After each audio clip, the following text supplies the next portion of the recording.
Muy buenas noches a todos, muy buenas noches a todas. Saludo muy cariñoso a los compañeros y compañeras que se han hecho presentes hoy acá en la vicepresidencia. Saludo muy respetuoso a nuestro ministro de Trabajo, a nuestro viceministro, a los compañeros del ministerio que han trabajado esta hermosa colección, a nuestro hermano Vladimir de la Federación Sindical de Trabajadores Mineros de Bolivia, a los trabajadores que están presentes acá.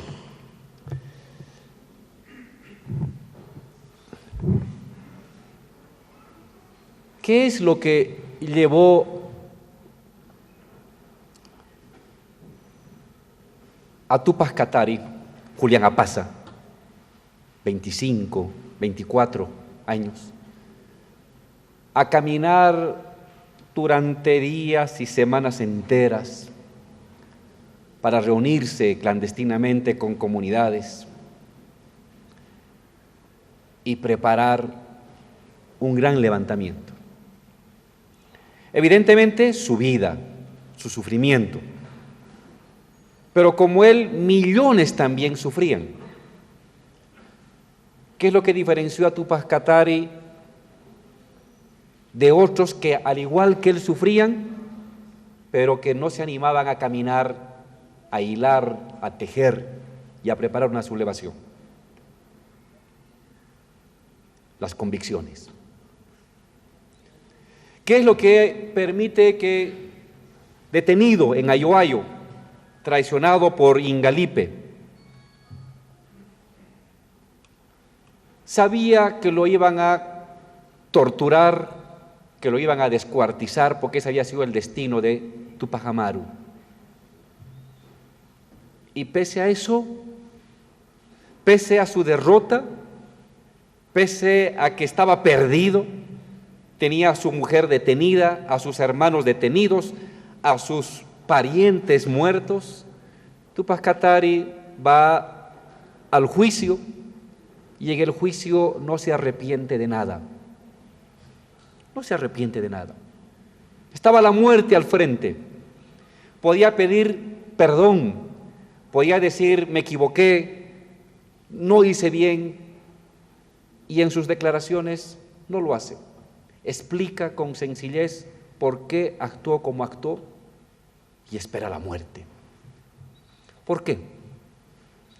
¿De dónde sacó esa fuerza para resistir la tortura, la amenaza, la inminencia de la muerte y no doblegarse frente a ella? Sus convicciones. ¿Qué lleva a Bartolina Sisa? Un año detenida, encerrada donde ahora es la Asamblea Legislativa, casi sin comer, herida, sin poderse lavar, viviendo en medio de sus desechos, humillada, escupida, tal vez abusada. Y un año después sale caminando, le ponen una soga al cuello detrás de un caballo y no se arrepiente y no se rinde y sabe que la van a matar y no va para atrás. ¿Qué fuerza lleva a las personas a aguantar tanto? Las convicciones. Las convicciones. ¿Qué es lo que lleva a Zárate Vilca a marchar, a caminar, a enfrentarse, a ser detenido, a ser enjuiciado? Se lo calificó de raza maldita, de ignorante, de enfermo. Y Zárate Vilca en sus declaraciones nunca se arrepintió de lo que había hecho. Nunca pidió clemencia, nunca dijo cambio o no haría lo que haría con tal de obtener la libertad o por lo menos la vida. Lo asesinan. No había manera de pararlo. ¿Qué es lo que le dio fuerza? Sus convicciones. ¿Qué es lo que llevó a algunos obreros en el naciente proletariado minero de principios del siglo XX?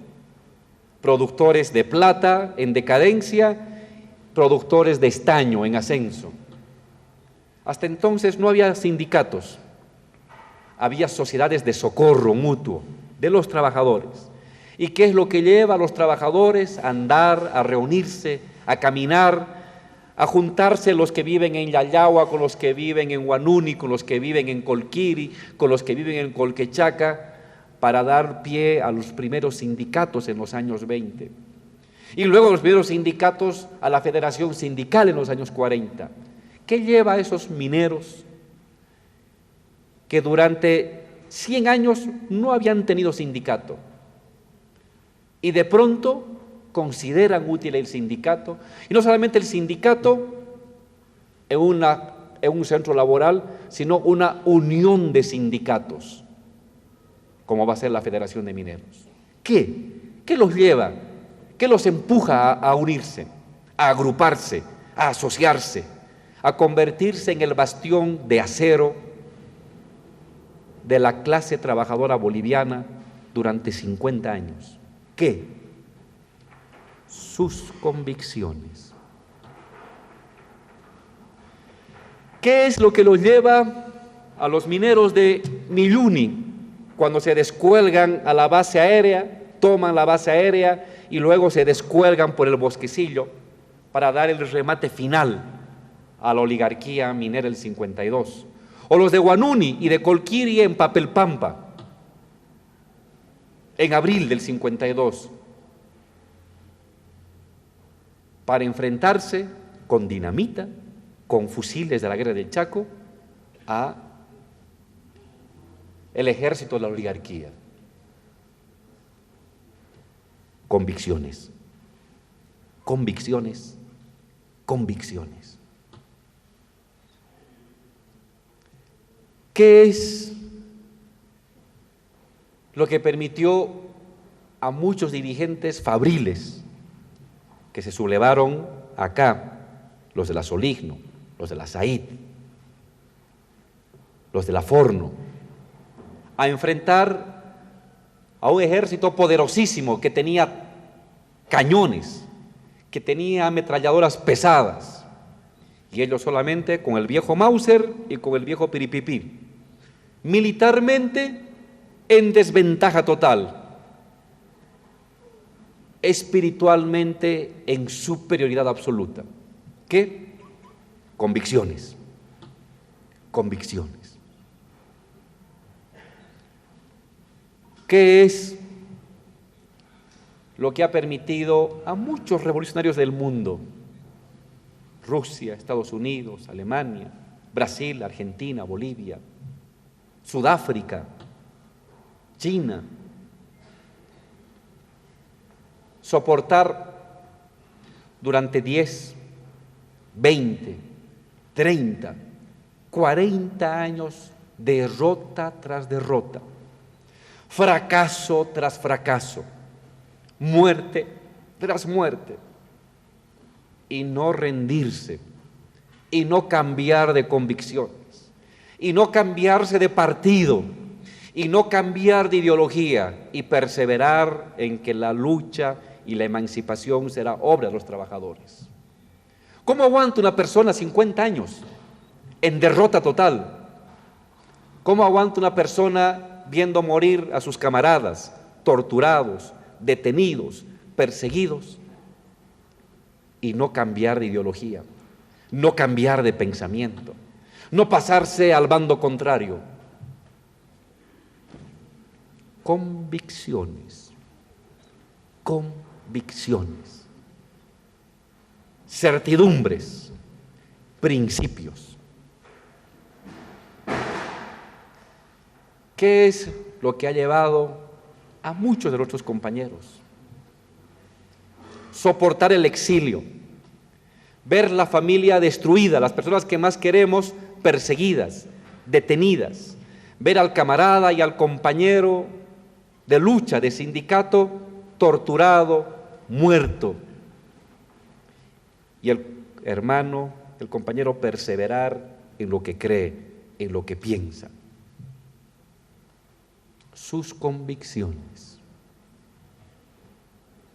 ¿Qué es lo que hace que una persona enfrente la tortura, al verdugo, la picana, los clavos debajo de las uñas, la electricidad en los genitales? Que te saquen la uña, que te abran el estómago, que te echen agua y te pasen corriente hora tras hora, hora tras hora. Que te pongan una capucha de plástico y que no puedas respirar. Que te sumerjan en agua, que te cuelguen de los pies y que te metan a un turril durante minutos. Y después de que hayas tragado 1 o 2 litros de agua, respires y no cambies de opinión. ¿Por qué? ¿Por qué soportar tanto maltrato? ¿Para qué soportar tanto maltrato? Si es tan fácil decir, me arrepiento, él también es el culpable, allí están los compañeros, vaya a esa casa. Es tan fácil decirlo. Y sin embargo, hay hombres y mujeres que no lo dicen, que se tragan 2 litros de agua, que se tragan medio litro de aceite, que soportan en todo su cuerpo los tatuajes de la tortura, de la electricidad, que ven a su camarada desangrarse al lado y morirse, que ven a su familiar detenido, a sus hijos llorando, a su compañero no poder comer una semana, 10 días, y no cambia de actitud, y no cambia de posición, y no se rinde, y no se doblega. ¿Cómo es posible eso? ¿De dónde saca la gente esa fuerza?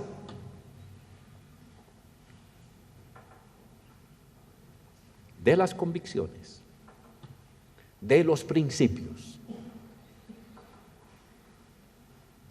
¿Cómo es posible ver a millones de compañeros desde la Rusia soviética, la China comunista, los vietnamitas, los cubanos, los obreros, los fabriles, los comunarios, ir a la muerte? Saben que la muerte les espera en la esquina y van a la muerte, retan a la muerte, no huyen de la muerte, prefieren la muerte segura que está esperándoles en la esquina, a decir me rindo, a decir me equivoqué, a decir cambio de pensamiento, me paso al otro grupo. Y van cientos y miles al despeñadero y al despeñadero. Saben que van a morir, pero aún sabiendo que van a morir, mantienen la firmeza de que la revolución es posible, de que el cambio es posible, de que los pobres algún día pueden hacerse cargo de Bolivia, del continente y del mundo. ¿Por qué? ¿De dónde nace este espíritu, esta fuerza que enfrenta destierros, que enfrenta olvidos, que trasciende el tiempo, que enfrenta la tortura, que enfrenta la masacre, que enfrenta la muerte? ¿De dónde nace esa fuerza? De las convicciones, de los principios.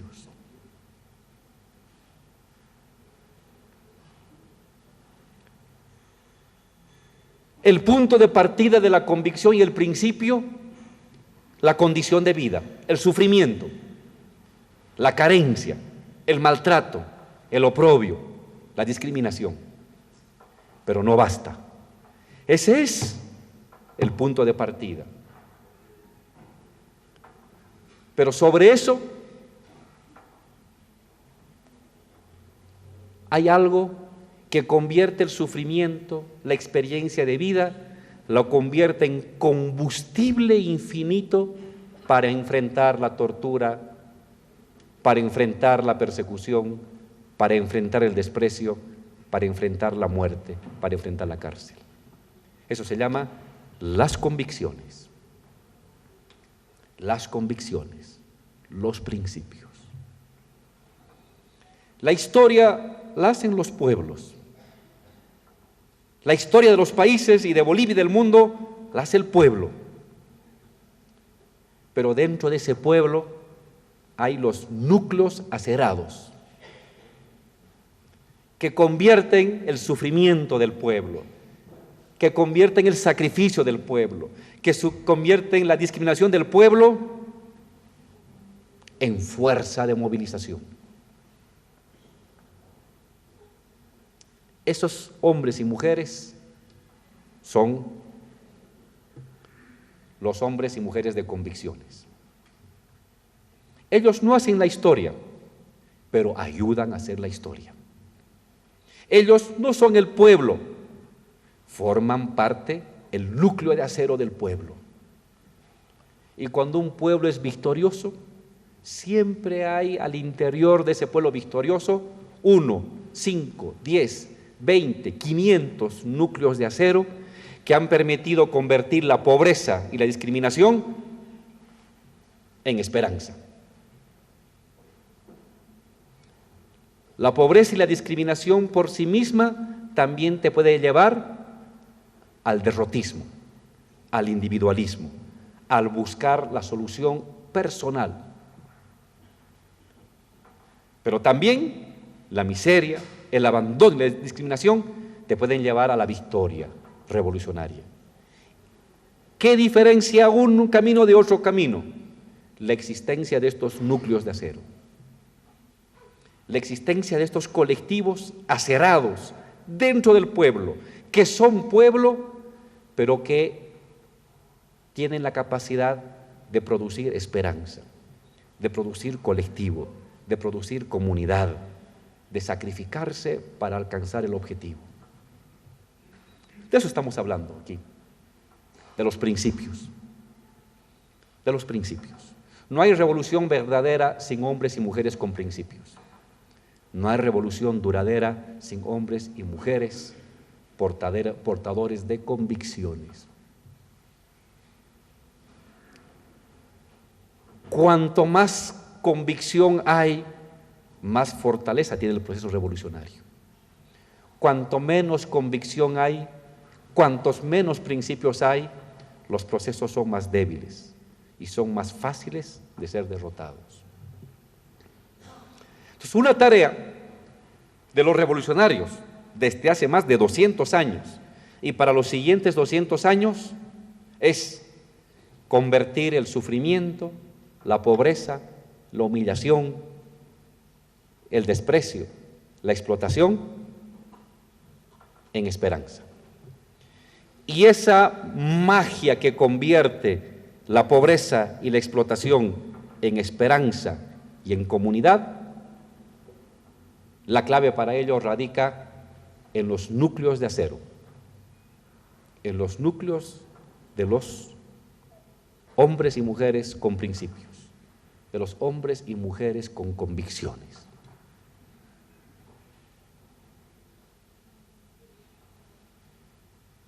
Y esta es la gran tarea. Este es el gran reto de hace 200 años, de hace 100 años, de hace 50, de hoy, de mañana, de aquí a 50, de aquí a 100, de aquí a 200. Consolidar los núcleos de acero de hombres y de mujeres que irradien convicción, que irradien organización, que irradien esperanza. No en vano Marx decía, los obreros o son revolucionarios o no son nada. Es una frase fuerte. No basta ser obrero para ser revolucionario. El obrero tiene que convertirse en revolucionario. Si no, queda sujetado a los designios del patrón, del capitalismo, del mercado. Y en este tránsito de tu condición obrera a tu posición obrera, de tu condición comunaria a tu posición comunaria, de tu condición fabril a tu posición fabril, en ese tránsito se juega el destino de una revolución. Y eso depende de los hombres y mujeres con convicciones. Al principio unos pocos, locos, excéntricos, raros, luego unos pocos más, luego otros pocos más, luego otros pocos más, y luego otros más, y luego otros más, y luego otros más. Toda revolución ha tenido siempre sus fermentos que, como decía Lenin, tienen que estar a un paso y solo a un paso más allá del resto de la sociedad. No a 10 pasos por delante ni a 5 por atrás, sino al lado del pueblo, un pasito por delante.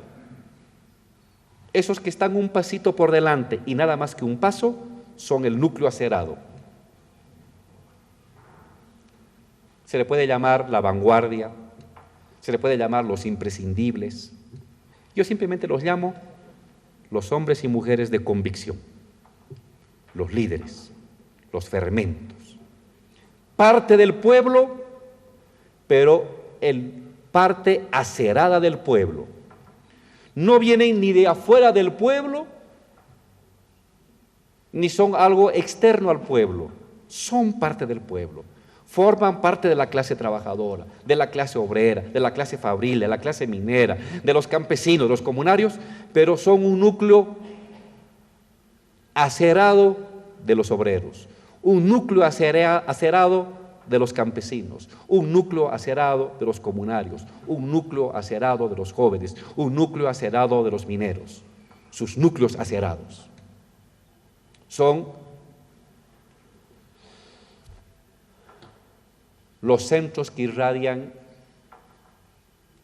convicción, esperanza, organización.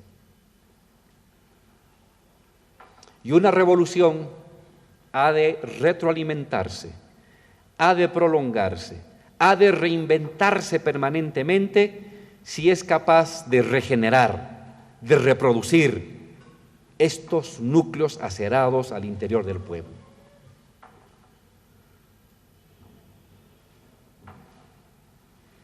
Y eso es principios, convicciones. ¿Cómo llegar a los principios y las convicciones? Leer ayuda, sí, pero no es imprescindible, pero ayuda. Tupac Katari no sabía leer, pero es un ejemplo de líder. Otros obreros, otros movimientos o revoluciones obreras leían, ayuda, pero no es la fuente. Lo importante son los principios, las convicciones, que uno los puede acceder de distintas maneras, en el trabajo, en la vida cotidiana, en la lectura, pero siempre tomando un proceso autorreflexivo, de autoevaluación y de conversión de lo que pienso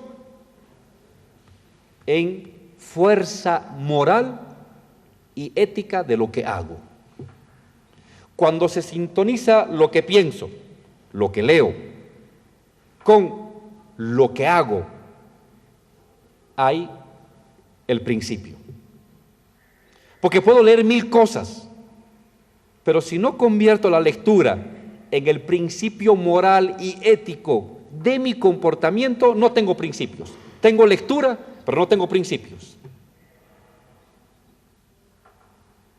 Puede ser que no pueda leer, pero lo que pienso, lo que veo, lo convierto en principio, en ética y en moral de mi vida, de mi comportamiento y de mi fuerza interior. En ese momento tengo principios. Y eso es lo que tenemos que ir construyendo, formando permanentemente. Esta es una de las medidas de la vitalidad de un proceso y de un movimiento revolucionario. La capacidad regenerativa de los hombres y mujeres portadoras de principios, de valores, de convicciones enraizados íntimamente en el resto de las estructuras populares, sindicales, gremiales, vecinales y estudiantiles.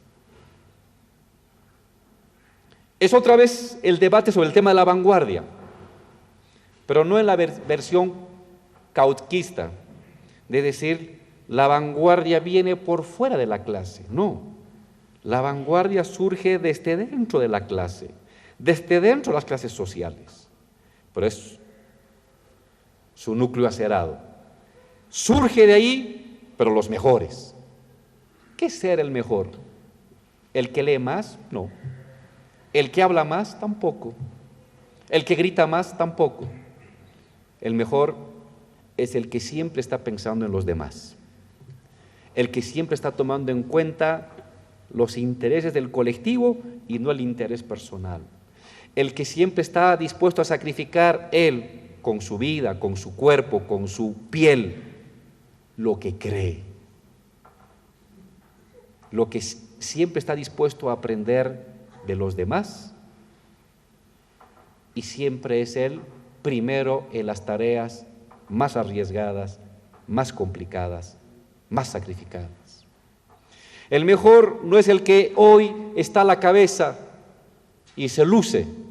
El mejor es el que está o a la cabeza o atrás, pero está 1 año, 2, 5, 10, 15, 20, 30, 40, 50, hasta que se muera. Con victoria o con derrota sigue. Con fracaso o con triunfo sigue. En el triunfo nunca pierde la humildad, en el fracaso nunca pierde la esperanza. Esos son los hombres y mujeres de convicciones. Y eso es lo que tenemos que permanentemente regenerar, fortalecer, ampliar. En esta perspectiva de construir hombres y mujeres con convicciones, es que yo me he sentido muy feliz cuando el compañero Trigoso, a quien lo conozco desde que salí de la cárcel, sigue igualito, no ha cambiado nada, parece el mismo chango de hace 25 años. Te conocí, hermano, en el año 1997, yo salgo en el 97 de la cárcel, te conozco en el 98, en la Federación de Fabriles. Intenso, combativo, al lado de los trabajadores. Han pasado desde entonces, hermano, del 98, 2008, va a ser 18 años. Y sigues igualito. No solamente en términos de tu complexión física, sino de tus ideas. De eso estoy hablando. ¿Qué es lo que hace que un hombre durante 20 años, 30, 40 años siga conaneando con la misma idea? La convicción. Y al fin y al cabo, eso es lo que tenemos los revolucionarios. No tenemos plata, no tenemos bancos, no tenemos carros, no tenemos cuentas bancarias millonarias, no tenemos empresas. ¿Qué tenemos? Lo que llevamos en la cabeza y en el alma, convicción. Seguramente el compañero Trigoso podía haber tenido mejores trabajos como abogado o chicanero.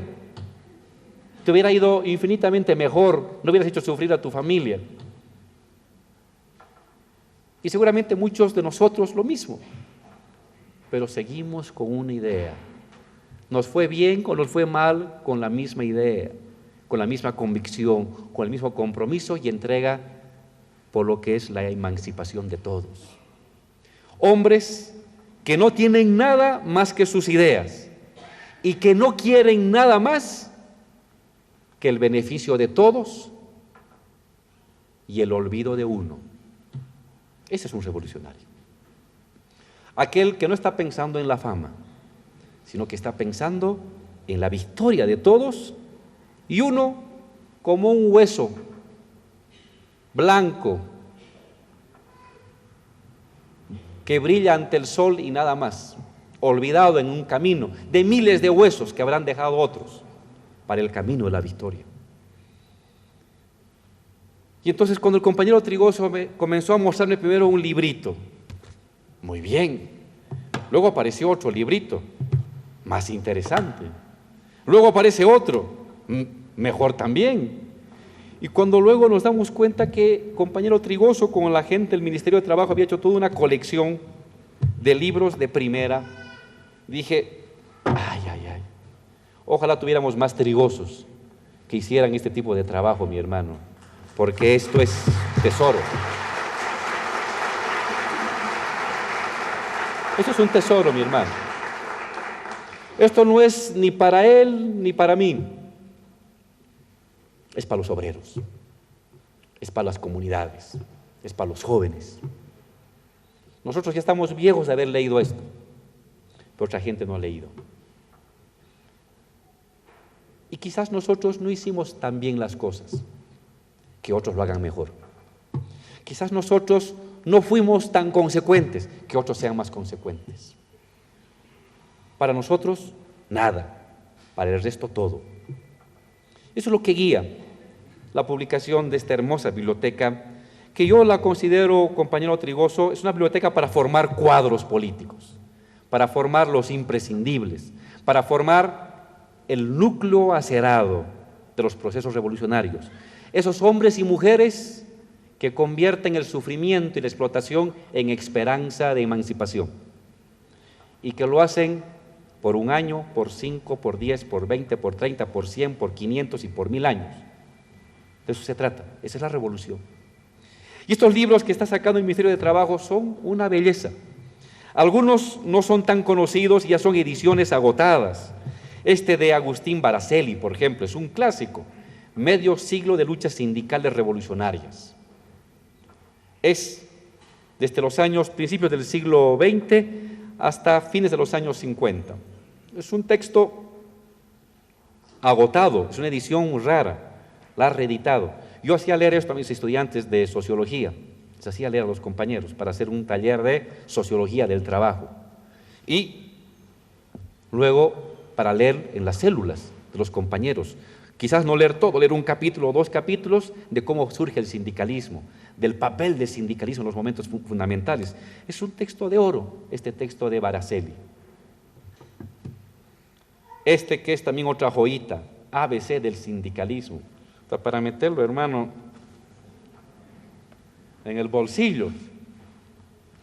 Sencillito. ¿Qué es el sindicato? ¿Cómo surgen los sindicatos? La lucha de clases, unidad proletaria, fuerza sindical, bases combativas, la dirección sindical, el rol del dirigente, conciencia revolucionaria, los mejores cuadros, lucha de clases, acción de masas,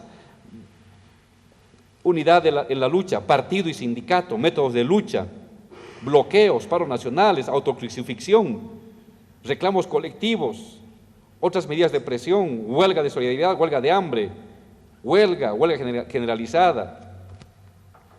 Un manual de un buen sindicalista, hermano. Sencillito, son 100 páginas, en medio del tiempo uno puede ir ajustándole forma. Guía de derechos laborales, hecho por el ministerio. No lo he revisado. Unos textos del presidente Evo, cuando se expulsa a USAID, el manifiesto comunista. Quiero leerles un párrafo del manifiesto comunista, que lo podemos colocar otro nombre. ¿Cuál es la posición de los comunistas, de los socialistas, de los revolucionarios, si ustedes quieren, con respecto a los proletarios, a los trabajadores en general? Dice, los revolucionarios no formamos un partido aparte, opuesto a otros partidos obreros. No tenemos intereses que nos separe del conjunto de los trabajadores. No proclamamos principios especiales a los que queremos amoldar al movimiento proletario.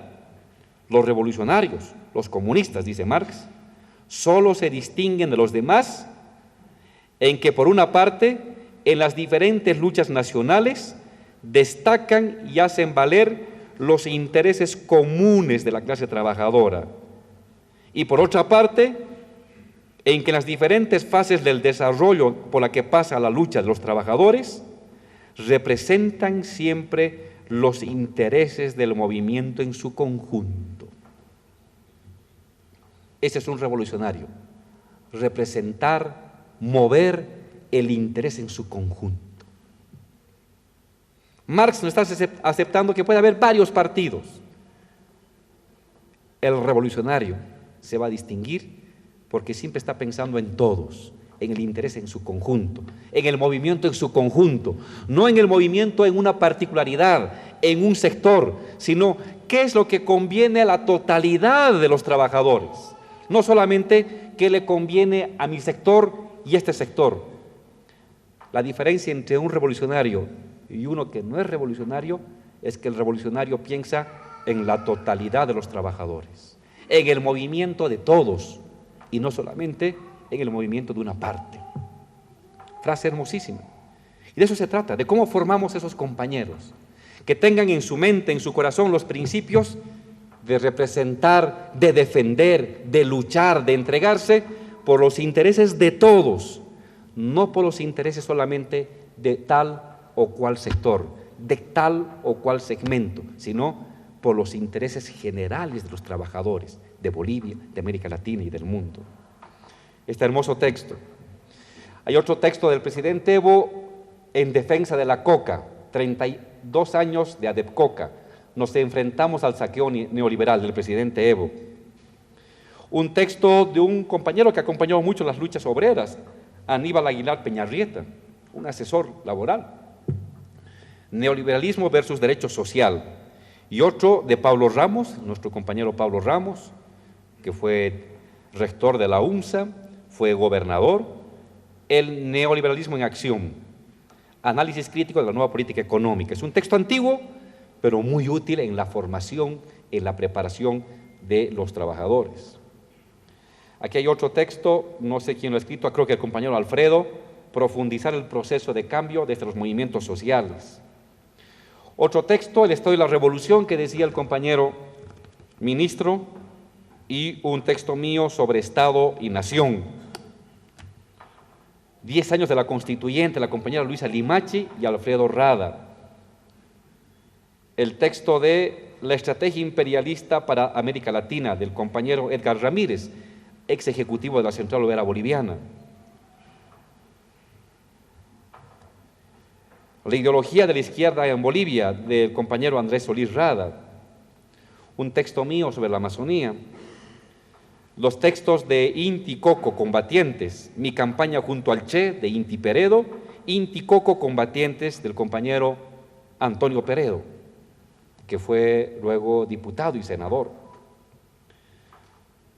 Lecciones del levantamiento popular del 11 y 12 de febrero, Miguel Pinto Parabá. Esto es cuando aquí en la plaza se enfrentaron policías y militares, las muertes, en medio de el intento de cobrar impuestos por parte de Sánchez de Lozada, y si no me equivoco, me acuerdo de haberlo leído antes, es el relato de cómo esto fue preparando la crisis de Estado que se va a desencadenar años después.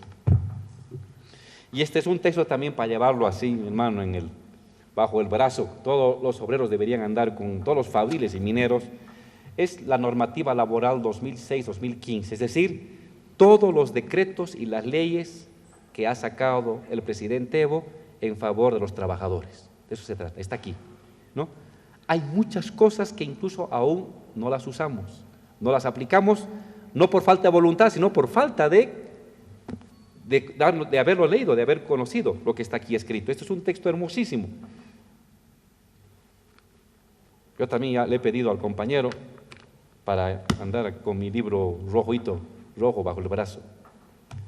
Esto es parte de una hermosa colección que está sacando el Ministerio de Trabajo, a la cabeza de nuestro ministro. Es para los trabajadores, es para los jóvenes, para las nuevas generaciones. Seguramente vendrán otros. Esto no produce convicciones ni principios, pero ayuda a construir principios. Vuelvo a decir, puedo tener principios sin saber leer, pero si leo y leo estos libros, con seguridad voy a mejorar, voy a fortificar, voy a ampliar mis principios revolucionarios. Y si tenemos principios revolucionarios, somos invencibles. Un hombre con principios revolucionarios es capaz de derrotar a 10 regimientos enteros. La fuerza que es capaz de desatar un principio, una convicción, no tiene límite. Es un Tupac Katari comunario que no era autoridad, que está combatiendo y conduce a 80.000 aymaras. ¿De cómo? Si no era autoridad, no era Gilacata, no era Malcu. ¿De cómo? No tenía ejércitos, no tenía armas, no tenía caballos, no tenía arcabuces. ¿De cómo? Principios y liderazgo. De cómo los pocos se convierten en miles, de cómo los miles dispersos se convierten en millones unidos, convicciones. La historia se hace a partir de convicciones. La historia cambia a partir de los principios. Y uno es capaz de rehacer la historia, de cambiar la historia a partir de los principios y las convicciones. Que estos hermosos libros, compañero, ministro, ayuden a eso, ayuden a la formación de las convicciones, de los principios, de los trabajadores, de los jóvenes. No están aquí los principios, pero están elementos que ayudan a fortalecer los principios. Están aquí elementos que ayudan a acerar las convicciones. Un revolucionario siempre está aprendiendo y siempre está fortificándose. No es que nos volvemos revolucionarios y se acabó la vida y hasta que nos muramos, no. Si no hay un reforzamiento, una permanente alimentación de nuestros principios, fácilmente podemos caer doblegados ante la tentación del adversario. Compañero ministro, felicidades. Siga sacando más libros, siga editando más libros.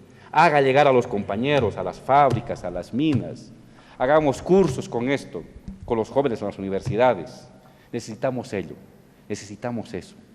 Necesitamos combinar, como lo hacía Lenin, capacidad de gestión con capacidad de convicción, capacidad de formación ideológica, política que asienta los principios con capacidad ejecutiva de transformar.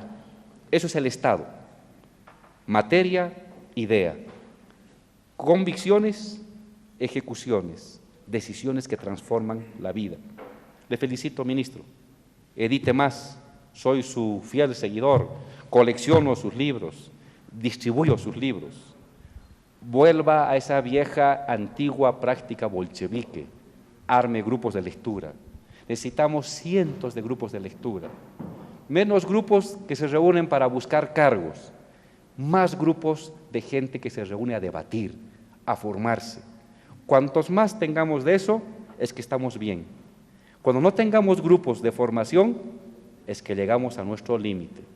Y yo sé que todavía para eso falta muchísimo, porque esto es un ejemplo del hambre, de la decisión, de la exigencia que hay en las bases de más formación, de más lectura, de más construcción de vanguardia. Felicidades y muchas gracias.